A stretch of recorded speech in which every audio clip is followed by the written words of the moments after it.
Good morning. Running a few minutes late.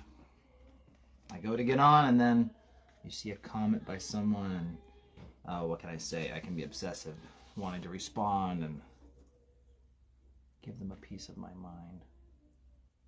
Anyway, all right, so we're starting verse 21, and we'll see how far we go from there. Also, he said to them, is a lamp brought to be put under a basket or under a bed? Is it not to be set on a lampstand? For there is nothing hidden which will not be revealed, nor has anything been kept secret that it should come to light. If anyone has ears to hear, let him hear. Then he said to them, take heed what you hear. With the same measure you use, it will be measured to you, and to you who hear, more will be given. For whoever has, to him more will be given, but whoever does not have, even what he has will be taken away from him. Maybe that's enough right there to handle. So he's giving parables, and the parable of the sower was just given. So we have the parable of the sower. He's talking about the four soils, and he's talking about how there's going to be people who just reject the gospel outright. There's going to be false converts. There's going to be unfruitful Christians who just never grow and they just kind of remain babes in Christ. And there's going to be fruitful Christians. And so he's still rolling with this, saying, well, is a lamp brought to be put under a basket or under a bed? Is it supposed to be on a lampstand? And so part of what he's talking about is, again, why do you have a lamp? To give light. Well, wouldn't it be silly to have a lamp and put it under the bed or under a basket, right? That would be foolish. It would make no sense. Well, part of this is like, why did God save you?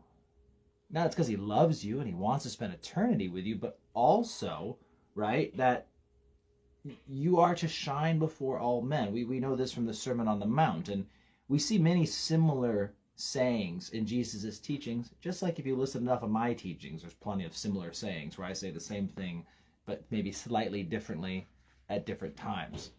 And so this idea of let your light shine before all men, that they may see your good works and glorify your Father in heaven, that's the idea. He's saying that, hey, like, what's the point of this all if you aren't bearing fruit? What's the point of this life if you're not bearing fruit? And so he's trying to exhort his followers to get out there and bear fruit.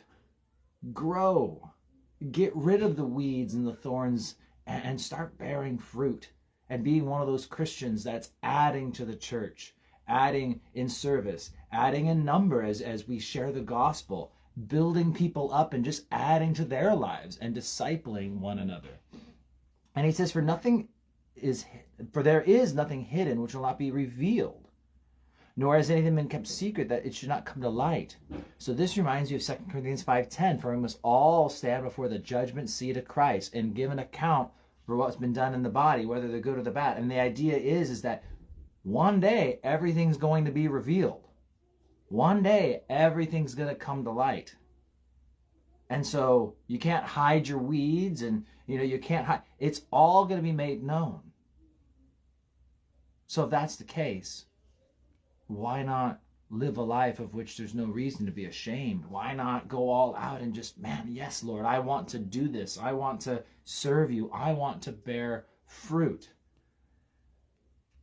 And he says, if anyone here has ears to hear, let him hear. And so he's saying, listen, please, bear fruit, grow, get rid of that garbage that's just dragging you down. It's not helping you.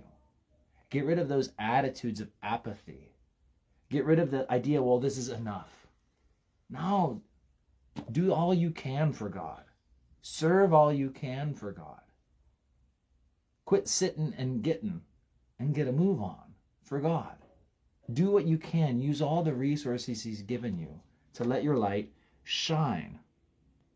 And again, take heed to what you hear. So again, he's just really driving this home, the importance of bearing fruit. I think this all ties together. The importance of bearing fruit.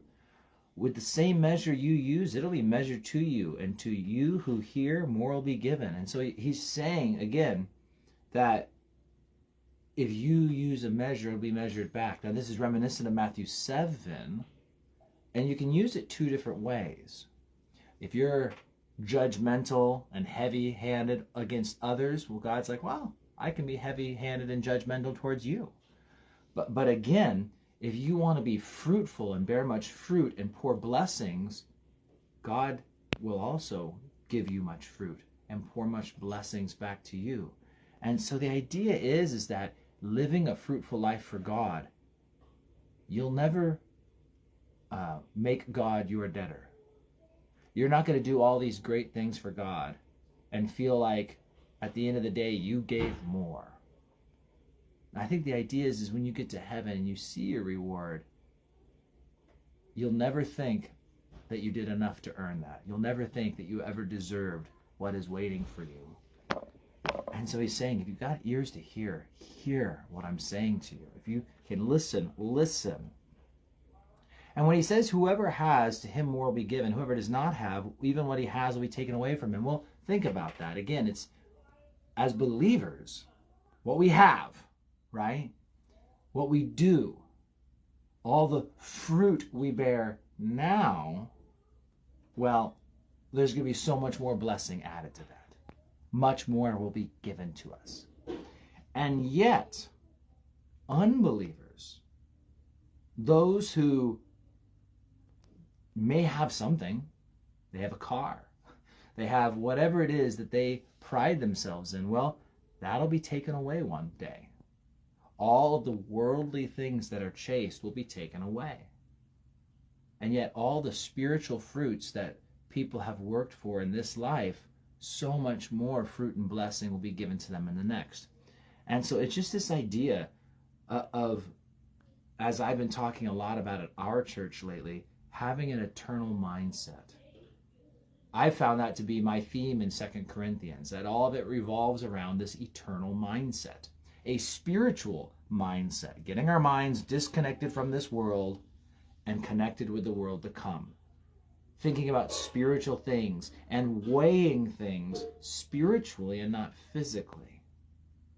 Remembering that in the end, there are spiritual things going on that are so much more significant than the world things going on around us. And so we should be thinking about spiritual rewards, spiritual blessings, spiritual promises, and what God is trying to do in us spiritually, more so than all the stuff we see day to day. So, today, I went shorter because yesterday was half an hour, well, 27 minutes or something like that. So, keeping it brief this morning. But we'll take a look at the mustard seed and some of the other parables tomorrow. So that should be good. All right. God bless you guys. Have an amazing day. And I will see you guys mañana.